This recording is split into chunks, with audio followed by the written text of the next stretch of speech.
हरे कृष्णा। इस वीडियो में हम पढ़ेंगे भगवत गीता दूसरा अध्याय तीसरा श्लोक। यहाँ भगवान कह रहे हैं कि हे प्रथापुत्र, इस हीन नपुंसकता को प्राप्त मत हो। हे भगवान, सबसे शक्तिशाली योद्धा अर्जुन को भगवान कह रहे हैं नपुंसकता। ये कैसी नपुंसकता है? आप समझ सकते, नपुंसक माने हिजड़ा टाइप, यानी कि जैसे कहते हैं ना, युद्ध में मर्दानगी ना दिखाना।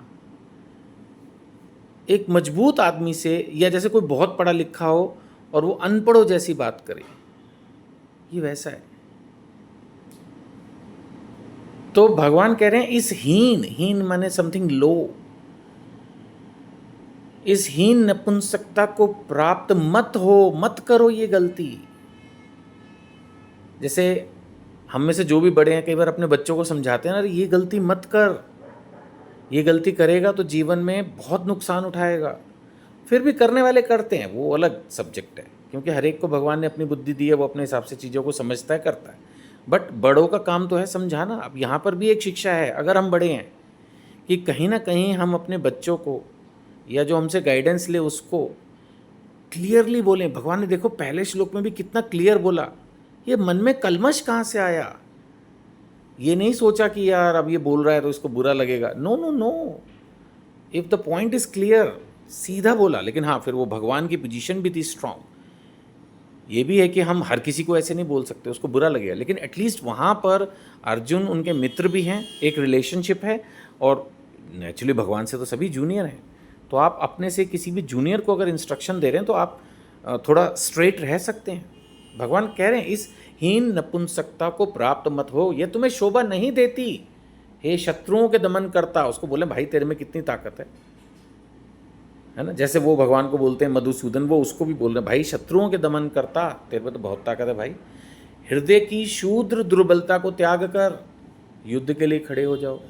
आप देखेंगे जब पूरी भगवत गीता हमारी खत्म होगी, 18वें अध्याय के एंड में पहुंचेगी, क्लाइमेक्स में, तब भी भगवान यही इंस्ट्रक्शन देंगे। भगवान ने तो वैसे 2 श्लोक के बाद ही बोल दिया था कि भैया हृदय की शूद्र दुर्बलता, ये जो कमजोरी है, इसको छोड़ दो और युद्ध के लिए खड़े हो जाओ। लेकिन अर्जुन माने ही नहीं। पूरी भगवत गीता जब खत्म हुई तब भगवान ने फिर वही कहा युद्ध करो। तब लेकिन अर्जुन बोलेंगे कि ठीक है, I accept and I do the war. तो वो बाद में अर्जुन बोलेंगे, लेकिन भगवान ने तो शुरू में ही क्लियरली बोल दिया था कि युद्ध करो, मेरी इंस्ट्रक्शन क्लियर है। ये सब फालतू बातें, परिवार, ये वो कुछ नहीं। अब धर्म का युद्ध है, एस्टैब्लिश हो गया है, कुरुक्षेत्र में आ गए हैं, ठीक है ना। सब ढोल वोल बज चुके हैं, सब शंख बज गए हैं, युद्ध की तैयारी, युद्ध की शुरुआत हो चुकी है। अब युद्ध करो, कर्म छोड़ के भागने का कोई सीन नहीं है। भगवत गीता कर्म प्रधान है, सबको पता है। तो भगवान क्लियरली अर्जुन को बोल रहे हैं अपना कर्म कर। टाइम नहीं लगाया उन्होंने, फटाफट उसको क्रिटिसाइज़ किया और बोला कि भाई अपने कर्म यानी युद्ध के लिए खड़े हो जाओ। अब अर्जुन जवाब देंगे चौथे श्लोक में। अर्जुन ने कहा है शत्रुहंता, वो भी भगवान को वैसे ही पुकार रहे हैं कि आप हे मधुसूदन, आपने मधु नामक राक्षस को मारा, मतलब आप तो सबको मार ही देते हो। खैर, वो बोल रहे हैं कि भाई आपने तो मारा राक्षसों को, शत्रुहंता, शत्रुओं को मारा, मधुसूदन, मधु नाम के राक्षस को मारा, बट मैं युद्ध भूमि में भीष्म और द्रोण जैसे पूजनीय व्यक्तियों को उलटकर बाण कैसे चलाऊं? आप बताओ। आप मेरे को बोल रहे हो मार दो इनको। करेक्ट लॉजिक तो अर्जुन ने भी रखने की कोशिश की ना। उसने कहा कि आप शत्रुओं को मारते हो, आप राक्षसों को मारते हो, दैट इज़ राइट, बट मेरे सामने तो वो लोग खड़े हैं भीष्म और द्रोण जिनकी पूजा होनी चाहिए। अब जो पूजनीय है उसको कैसे मारूं? That is the very valid valid question. दिमाग में तो आएगा ना अर्जुन के, तो उन्होंने क्वेश्चन पूछा। अब वो और आगे इस पर एलेबरेट कर रहे हैं अर्जुन जी। ऐसे महापुरुषों को जो मेरे गुरु हैं, उन्हें मारकर जीने की अपेक्षा इस संसार में भीख मांगकर खाना अच्छा है। पिछले अध्याय में अर्जुन जी ने बहुत सारे लॉजिक रख दिए थे। भगवान ने उन सबको काट के बोल दिया ये कलमश, कूड़ा करकट, नपुंसकता। लेकिन अभी अर्जुन हारे नहीं हैं, भगवान से एक तरह से वाक युद्ध कर रहे हैं। वो कह रहे हैं आपने बेशक मुझे नपुंसक बोल दिया, आपने मुझे बेशक मेरी बात की बातों को मन का कलमश बोल दिया, लेकिन एक बात मुझे बताओ कि ये जो पूजनीय है इन पर बाण कैसे चलाऊं? और अपनी फीलिंग रख रहे हैं कि भाई मैं तो अब संन्यास लेके भिक्षा के थ्रू जीवन जीना चाहता हूँ। वो बोले भाई इनको मारने से तो अच्छा है मैं इस संसार में भीख मांगकर खा लूँ। भले ही वे संसारिक लाभ के इच्छुक हों, पहली बात तो गुरु द्रोण और भीष्म ऐसे नहीं थे, लेकिन जो भी अपोजिट पार्टी है वो बोल रहे हैं भले ही वे संसारिक लाभ के इच्छुक हों किंतु हैं तो गुरुजन ही, मैं अपने गुरुओं को कैसे मारूं? यदि उनका वध होता है तो हमारे द्वारा भोग्य प्रत्येक वस्तु उनके रक्त से सनी होगी। ये फीलिंग है अर्जुन की कि अपने गुरु भीष्म पितामह आदि लोगों को मार कर क्या सुख मिलेगा। बट अर्जुन ये भूल रहे हैं, जो कि भगवान भी उनको याद दिलाएंगे कि भाई अधर्म का अगर कोई साथ दे तो काम नहीं चलेगा। खैर, अर्जुन जी अभी अपना लॉजिक और दे रहे हैं। वो कह रहे हैं हम ये नहीं जानते कि हमारे लिए क्या श्रेष्ठ है। एक्चुअली यही वास्तविकता है। सही मायने में तो अर्जुन ने यहाँ जाकर यू टर्न लिया।